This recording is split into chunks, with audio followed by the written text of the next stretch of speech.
There has been numerous attempts to combating terrorism. Terrorism is by definition the use of violence or intimidation in pursuit of political aims. The reasoning is that terrorists believe that only violence can bring about their political goal. One attempt to combating terrorism, and one that I strongly believe in, is that sustained international coordination is necessary to effectively confront transnational terrorist groups. For example, Operation Mont Blanc. That resulted in capture of 9/11 mastermind Khalid Sheikh Mohammed and other top al-Qaeda operatives.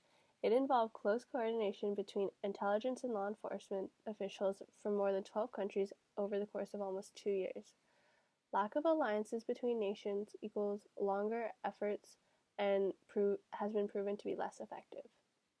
I believe that the more nations that come together and unite as one front would be more intimidating to terrorists than just one nation alone, and that would probably help deter terrorism. Another attempt to combating terrorism would be the Patriot Act that was signed into law by George W. Bush 45 days after the September 11 terrorist attacks in 2001. The law was intended to enhance the penalties that will fall on terrorists or anyone who helps them, Bush said. The act increased intelligence agencies' ability to share information and lifted restrictions on communication surveillance.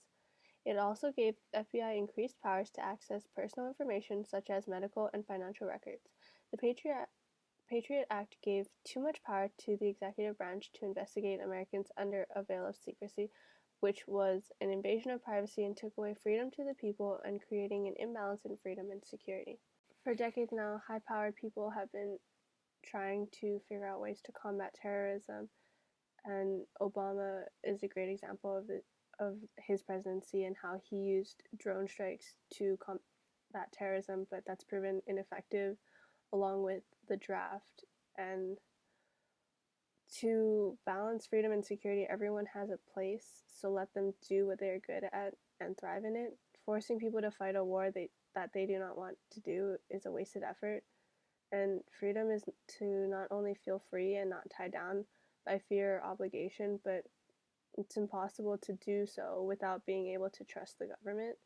If the government wants to hack phones, they have to ask, but yet it's proven by previous actions of secretly surveilling civilians without their knowledge has proven that our government cannot be trusted, and when trust is lost, it's hard to be regained.